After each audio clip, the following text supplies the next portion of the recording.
Hello and welcome to the garden, which is something I haven't said in a while and it feels so great. Today is a beautiful day. It rained all day yesterday. And so today I am getting some stuff done in the garden. And I'm gonna take you along with me because I have a lot of stuff I need to do out here, but this morning I'm going to try very hard to stick to a short list of things that I want to talk about and show you. So this is a wheelbarrow full of compost that I actually dug out of the trash, the old trash receptacle thing in the back of our property. And so this compost has been sitting for like, I don't know, over a year probably, probably more like 3 or 4 years. I'm gonna mix it with the compost that I have created, that I actually have in the greenhouse right now, from kitchen scraps and browns. So I'm gonna mix those two composts together, and I'm gonna kind of show you how I'm gonna do that, and then how I'm going to actually amend my garden with this compost. And then we're gonna plant some seeds in the ground. We're gonna plant some cucumbers, we're gonna plant some pole beans, and we're gonna plant some radishes. So I am going to get some stuff done out here today. I'm so excited. I'm gonna show you first. I'm gonna go grab the other compost out of the greenhouse, and we'll have a little chat about compost. All right, so these are my two composts. This is the stuff I actually got from the back of our property. It is a little dry right now. It needs to be, okay, it's not super dry. It's dry on the top.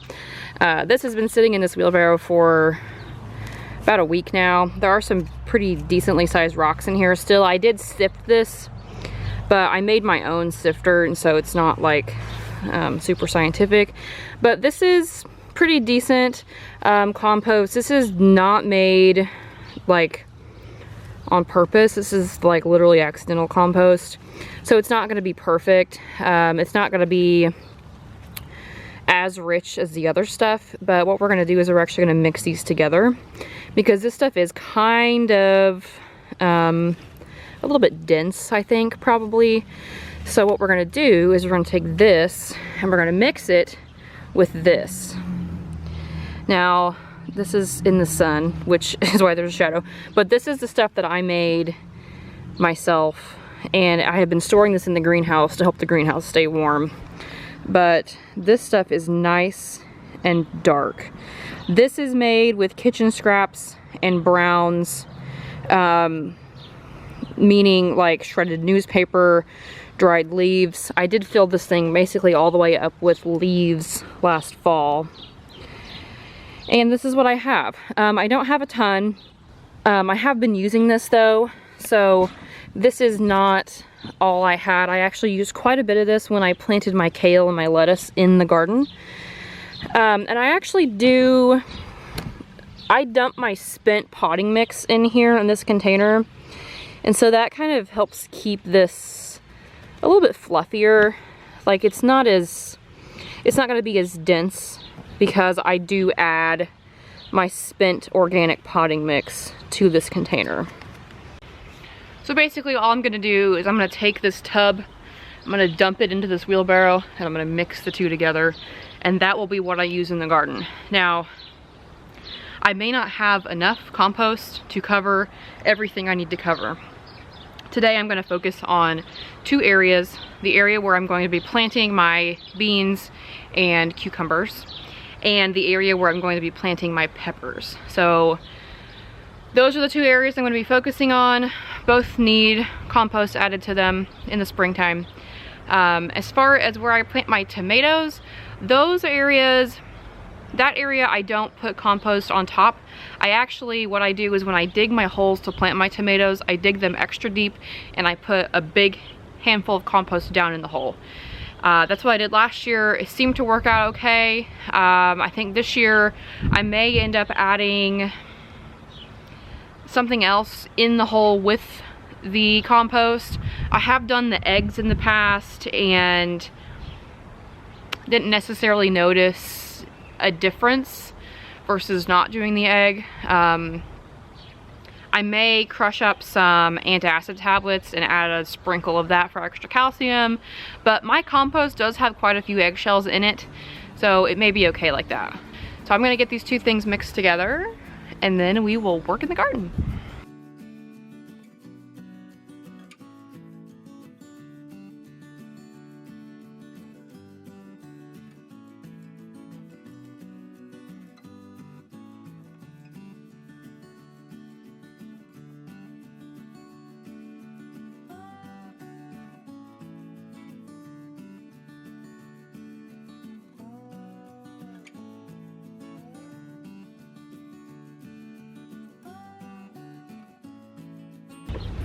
All right, so here is the completed mix. It is, well, I mean, I think it's mixed enough. It's nice and dark now, looks good. The stuff I pulled out of this tub was actually really wet, and so now it's nice and not soaking wet, but it absorbed enough liquid, I think, that it's gonna work just fine for planting some seeds.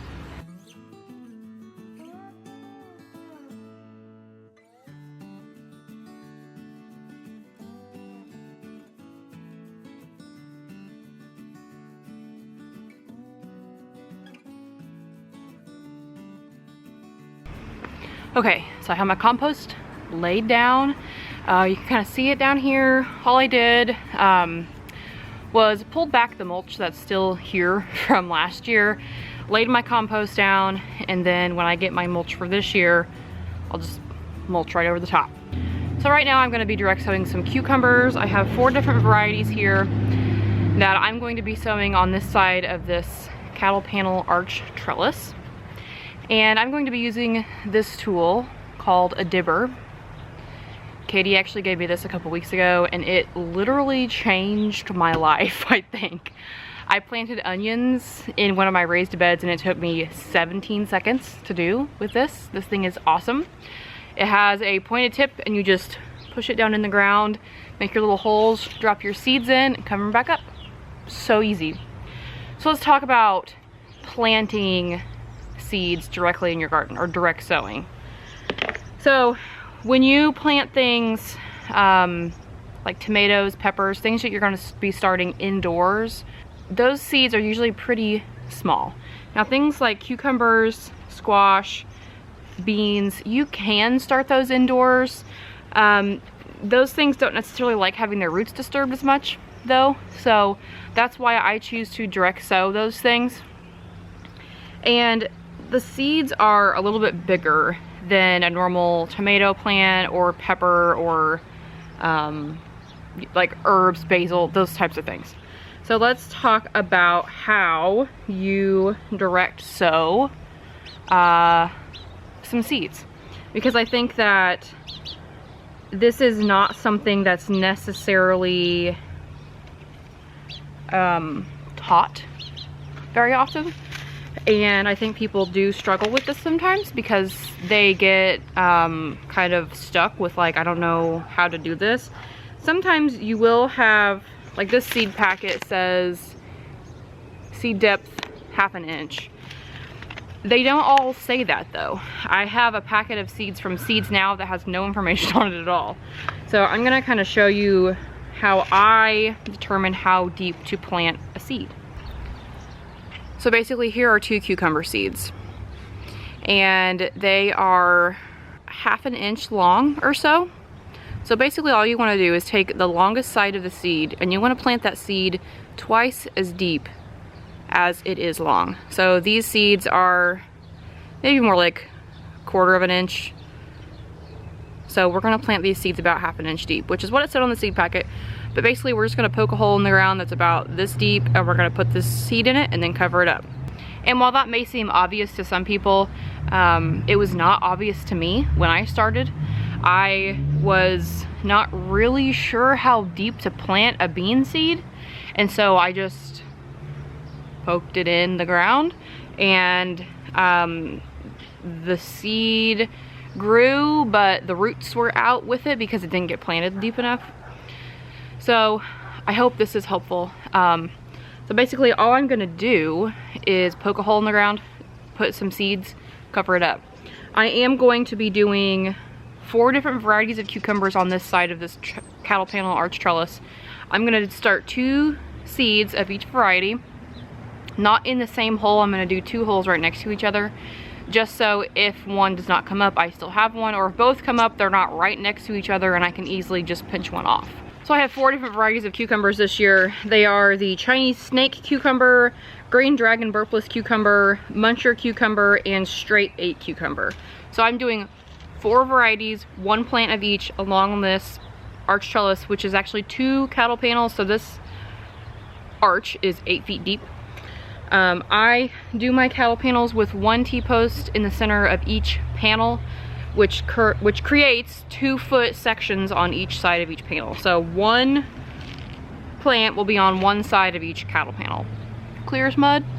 You'll understand when I when I go to plant these.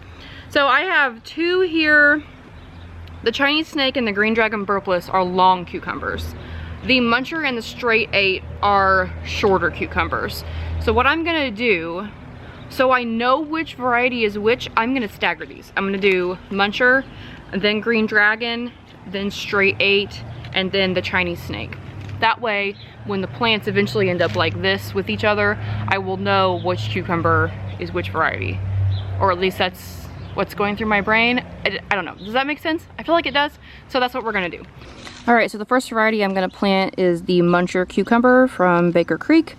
So all I'm gonna do is I'm gonna take my dibber and I'm gonna actually create 2 holes.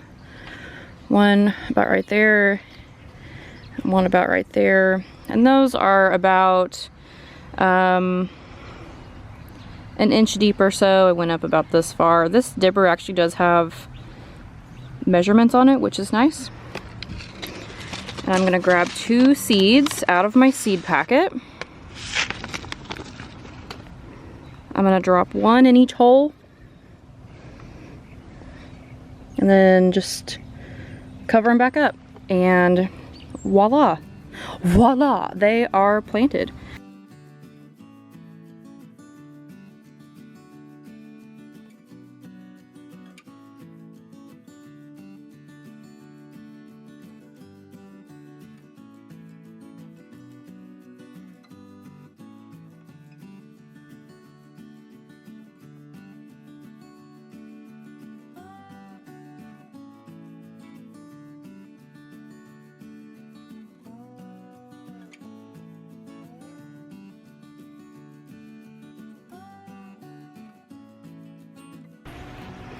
So I hope this is helpful. I know that sometimes it can be a little confusing about how to plant things that you would normally direct sow in your garden.